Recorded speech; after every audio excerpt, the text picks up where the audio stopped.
have a question from some of our online viewers. So I wanted to give a shout out to some people I just got introduced to recently through a friend who was telling them that they like to tune in every Sunday. So these are some people from the Philippines. I've not met them personally, but they're saying how much they enjoy watching the Sundays, joining into the chanting and hearing about the yoga wisdom. So let's see how my memory is, if I recall. There is Lloyd. Namaste, Lloyd. There is Gideon. Namaste, Gideon. And Roger. Namaste, Roger. So I think that's the three people. I hope I got that right, the people who are tuning in. I'm very happy to hear that you're gaining something from our efforts here on the Gold Coast. So they had a few questions they sent through to our friend. We can't get to all of them tonight, but there was a couple of things I thought we'd just touch on first, and then if that's okay, if we can come to your question. So part of the question was about these different names that we're chanting, right? Krishna, Gopala, Govinda. Sometimes people go, well, what are these sounds? And usually people ask, what is the meaning of these mantras? So people, these days are familiar with the idea of mantra. We even use it in our, normal language. If someone has a particular thing they say over and over again, or let's say a politician just has a certain talking point that they just repeat in an interview, and they talk about, he's just, repeating his mantra, right? So people have an idea that mantra is something which is repeated, and this is generally true. But other than that, not totally sure. So I thought we'd touch on that a little bit, and then it will lead into the question that Lloyd, I think it was, had. So mantra means transcendental sound. The Sanskrit word mantra, man refers to the mind, as the English word mind comes from the Sanskrit term manas. And tra means to draw away. So a mantra is a spiritual sound. It's not a meaningless sound. It is a transcendental, which means transcendental means beyond time and space, beyond material, beyond this dimension. Actually springs from the eternal spiritual realm, where there is no time or space, as we know it here. So it actually descends, these transcendental sounds descend from that spiritual strata to us in the material world through an unbroken chain of self-realized yoga masters. So we're receiving that transcendental sound in this way. And there is a spiritual effect from meditating on mantra or transcendental sound. And, as we've touched on before, I'm sure I recall talking about it, sometimes people talk about, you can just chant any sound. It'll have the same effect because basically, a mantra is like self-hypnosis. You're putting yourself into this relaxed self-hypnosis trance. No, this is not true. This is not what a mantra is.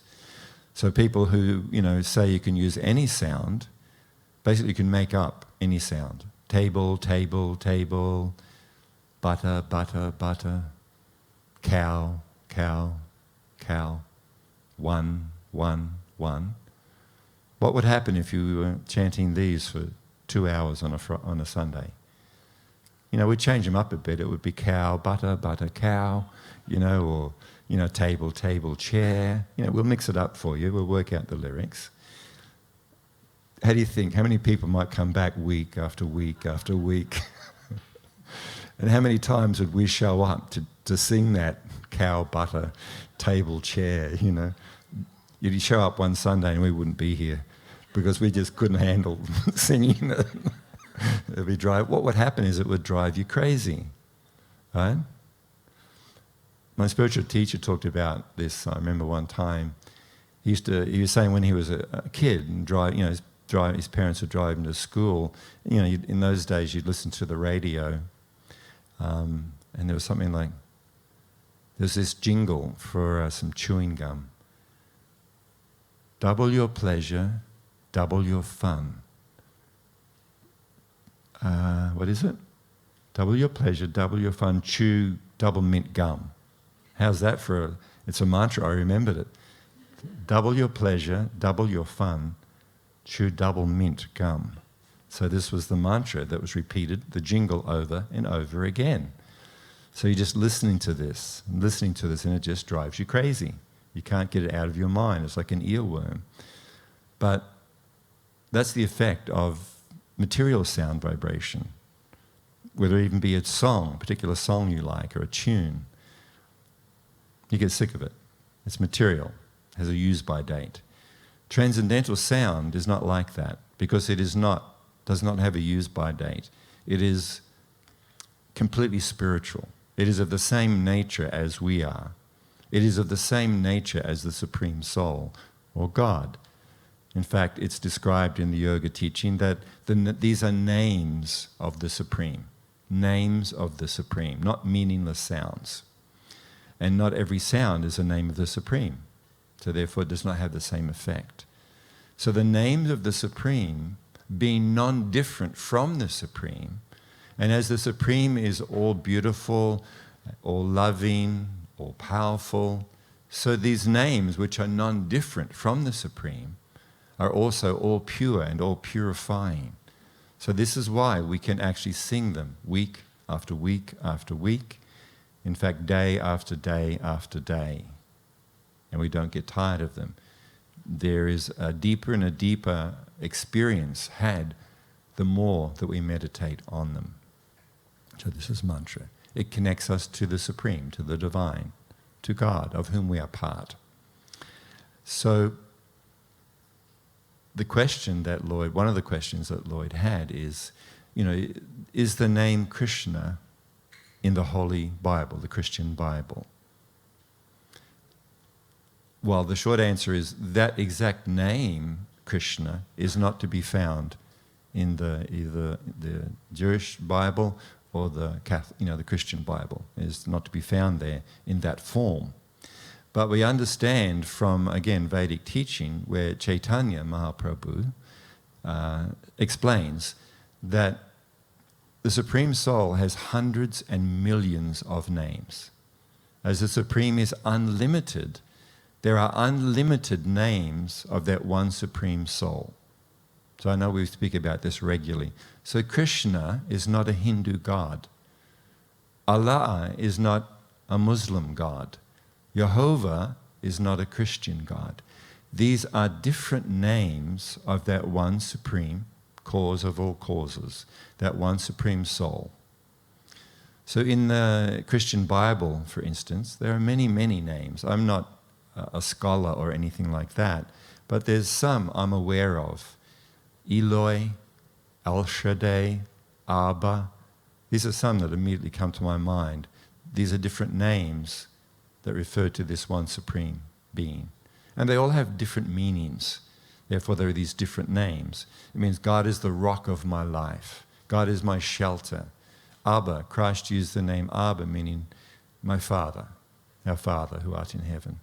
So the name Krishna is not specifically found in the Bible. But it does not mean that it is referring to someone different than the Father who Christ is praying to, who is wanting us to take shelter in. Actually something comes to mind. It reminds me of an experience I had in my life. Many years ago, back in the early 80s, I was traveling through Europe.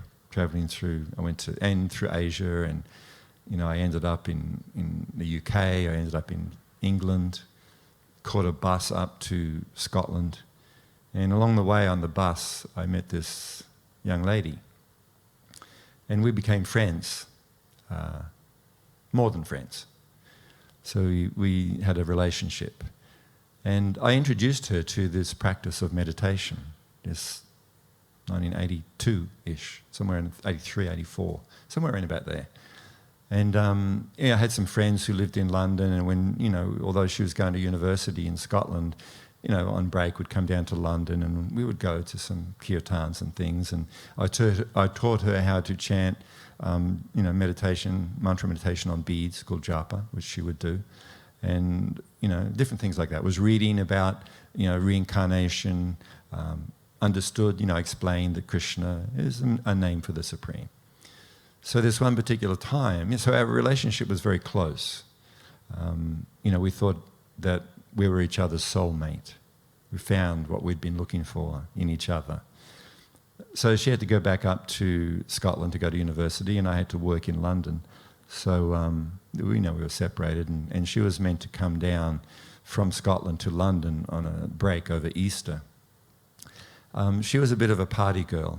She liked to party, and I did it as well at that time. So I knew she used to party pretty hard, and smoke, and I used to smoke and party at the time as well, even though I was applying some meditation to my life.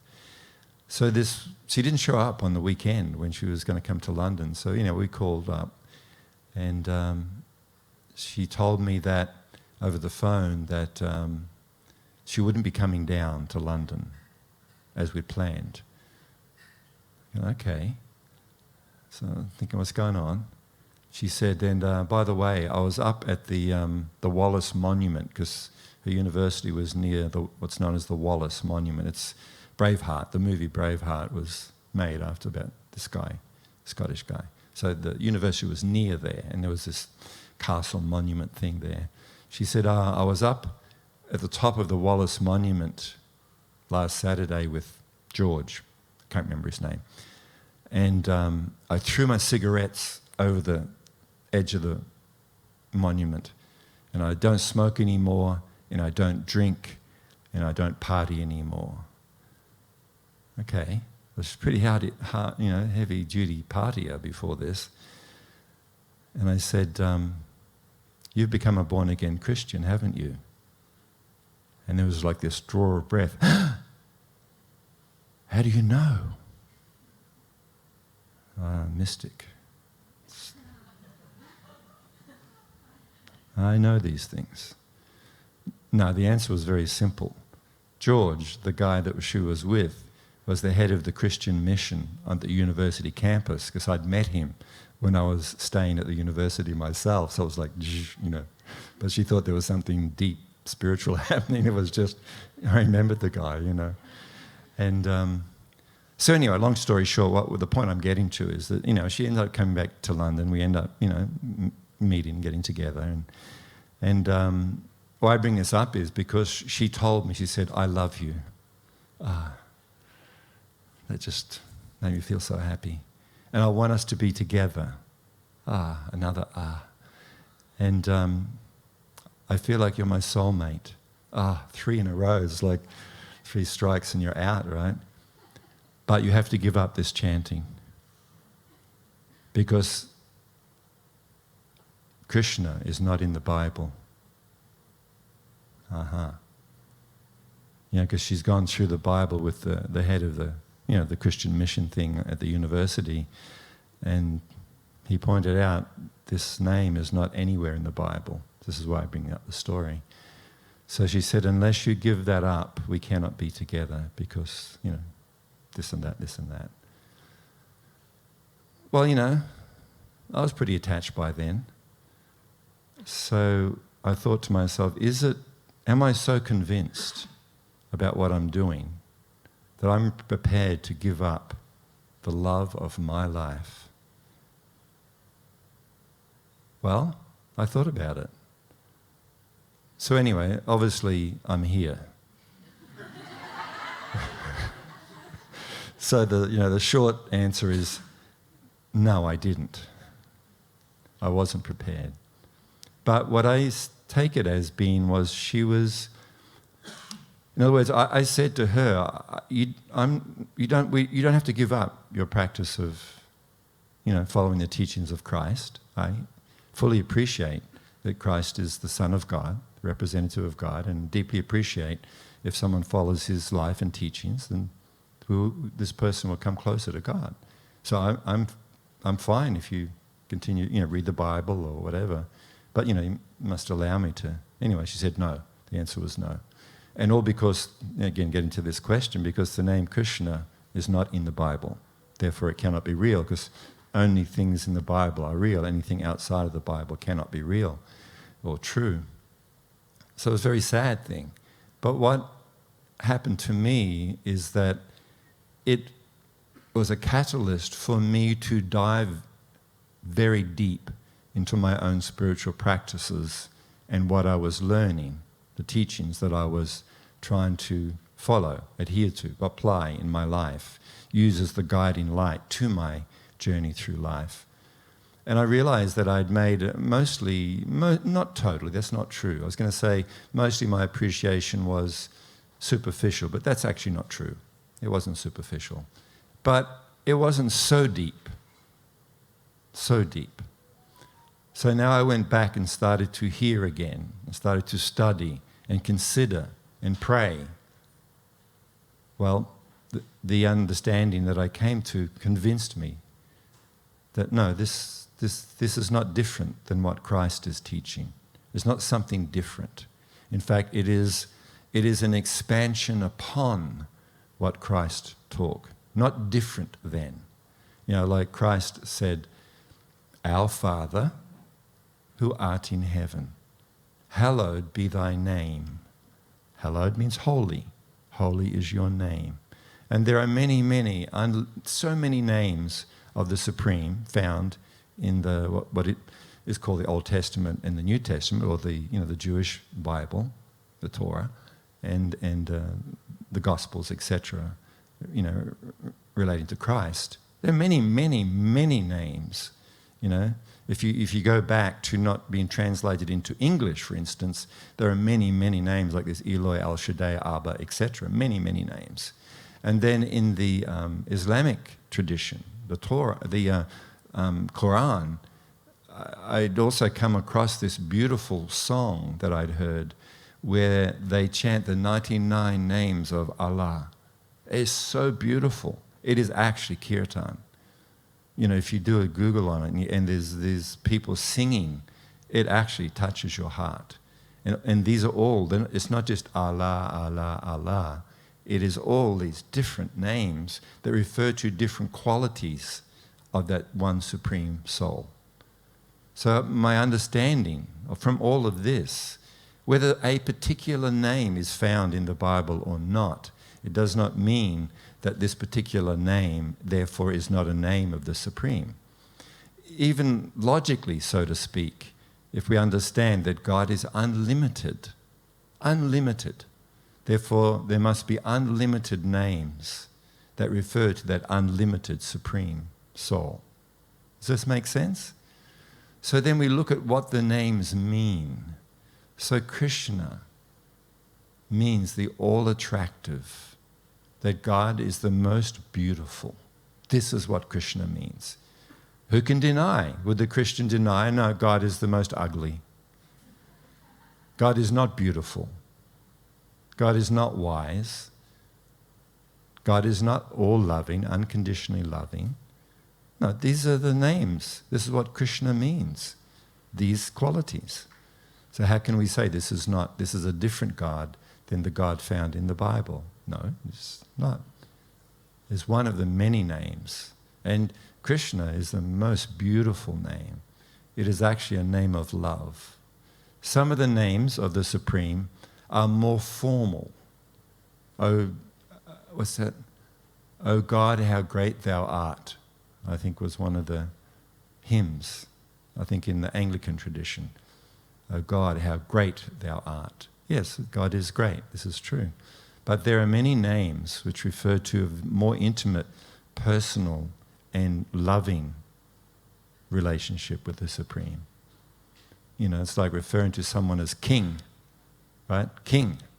So yes, God is king.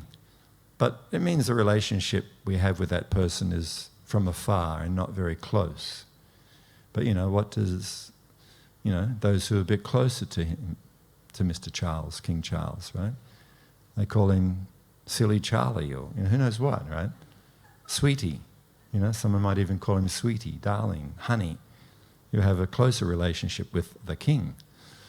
So similarly, with the Supreme King, there are those who worship how great, the burning bush and, turn your head away because the light of God is so blinding. But there are those who have a very close friendship, intimate relationship with the Supreme Soul. So there are different names that refer to that relationship. And Krishna is the most sweet and the most intimate, because it is on a platform of intimate friendship. And we receive these names from this chain of self-realized spiritual masters, yoga masters, and this name is springing from that eternal realm. And this name is non-different than Krishna or God. So by chanting them, more and more we experience the presence of the Supreme Soul in that more intimate, friendly friendship. And this is the love which awakens in our hearts, this spiritual love on this platform where there is no fear. Because many, traditions, spiritual traditions, teaching according to the time and the culture and the people that are being spoken to, referring to trying to help people come a little closer, wake up, awaken them to spiritual life. So there are different names where there is some fear of God, right? I think it's even said, must fear the Lord, right? You must fear. America is the most God-fearing nation in the world. I've heard people say. But if you look at the teachings of the Son and representative of God, Lord Jesus Christ, he says something like, where there is fear, there is no love, and love drives out fear. That's pretty clear to me. I'm not a scholar, but that makes sense, and I can understand that. So rather than fearing God, actually, again, if we use an example of the Bible and Christ, he says you should love the Supreme Father with your whole heart and your whole mind and with your very being. This is a very close and intimate relationship. Such deep love, not fear. So therefore, we understand that these different names of the Supreme that are found in the Bible are referring to different qualities and attributes and relationships with that one Supreme Person. But Krishna is referring to the same person in a more intimate relationship. Is that understandable? Have I been able to explain that clearly enough so it's understandable? And there is a saying, the proof of the pudding is in the eating of it. By chanting these names regularly, what effect is there? What is the effect? Do we find that we are growing more in our spiritual life? Do we find that we have more tolerance and acceptance of others? Is our compassion growing? Is our purpose and meaning in our life growing? Do we have some purpose to our life? Are we beginning to experience, little bit by little bit, joy in our chanting and remembering of our relationship with the Supreme? If the answer is yes, then we are actually, factually, in the truest sense of the term, servants and followers of Christ. Whether we have the label Christian or who cares? Labels come and go, right? Like you can tear labels off your clothes, and it doesn't matter what the label is. But if we have a particular label on our shirt, we don't have to get rid of it. We know that we're not our label. But what is that deeper spiritual experience that we are having? Is it growing? This is the test. Not what group I belong to or who I declare allegiance to or what saint or son or representative of God I say I'm a follower of. What is my life? How do I treat others?